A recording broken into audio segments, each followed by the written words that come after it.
Cauliflower குழம்பு எப்படி வைக்கிறதுன்னு பார்க்கலாங்களாங்க.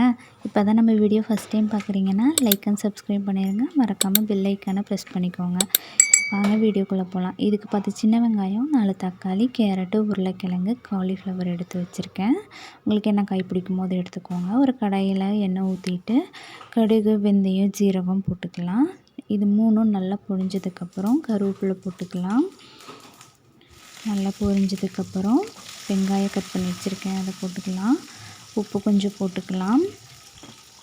உப்பு போட்டு நல்லா கோல்டன் ப்ரௌன் வந்ததுக்கப்புறம் தக்காளி கட் பண்ணி வச்சுருக்கிறத போட்டுக்கலாம். தக்காளியோட பச்சை வாசனை நல்லா போகணும். அப்போ தான் அது எண்ணெய் பிரிஞ்சு வந்தால் தான் நம்மளோட குழம்பு வந்து டேஸ்ட்டாக இருக்கும். கொஞ்சம் மஞ்சத்தூள் போட்டுக்கலாம். மஞ்சத்தூள் போட்டு நல்லா மிக்ஸ் பண்ணி ஒரு மூடி போட்டு வேக வச்சுக்கலாம். நான் கேரட்டு, உருளைக்கிழங்கு எடுத்திருக்கேன், காலிஃப்ளவர் எடுத்திருக்கேன். உங்களுக்கு என்ன காய் பிடிக்குமோ அதை எடுத்துக்கோங்க. இது மூணுமே குட்டீஸ் நல்லா விரும்பி சாப்பிடுவாங்க. இது 3 நான் எடுத்திருக்கேன். நல்லா மஞ்சத்தூள் போட்டு நல்லா வேக வச்சுக்கலாம். இது க்ளோஸ் பண்ணி நல்லா வேக வச்சுக்கலாம். இது வேகிற கேப்பில் நம்ம வந்து தேங்காய் பேஸ்ட் செஞ்சுக்கலாம். தேங்காய்க்கு நான் வந்து ஜீரகம் போட்டிருக்கேன். உங்களுக்கு சோம்பு பிடிக்குன்னா சோம்பு போட்டுக்கோங்க. இப்போ பாதி வேக்காடு காய் வெந்துருச்சு. இதுக்கு நம்ம தண்ணி ஊற்றிக்கலாம். உங்களுக்கு தேவையான அளவு ஊற்றிக்கோங்க. எனக்கு எவ்வளோ தேவையோ அவ்வளோ ஊற்றிக்கிட்டேன் நான். காயோட எசன்ஸ் நல்லா இறங்கி வரணும். அப்போ தான் குழம்பு டேஸ்ட்டாக இருக்கும். இப்போ நம்ம வீட்டில் அரைச்சி வச்ச 4 டீஸ்பூன் மிளகாத்தூள் போட்டுக்கலாம்.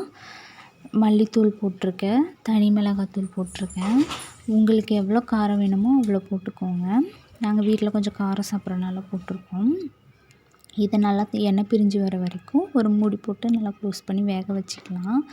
நீங்கள் ஓப்பன் பண்ணி பார்த்தீங்கன்னா எண்ணெய் பிரிஞ்சு வந்திருக்கும். நம்ம தேங்காய் பேஸ்ட் எடுத்து ஊற்றிக்கலாம். நல்லா மிக்ஸ் பண்ணி விட்டுக்கலாம். எனக்கு உப்பு பத்தல, அதனால நான் உப்பு போட்டிருக்கேன். உங்களுக்கு எவ்வளோ தேவையோ அவ்வளோ போட்டுக்கோங்க.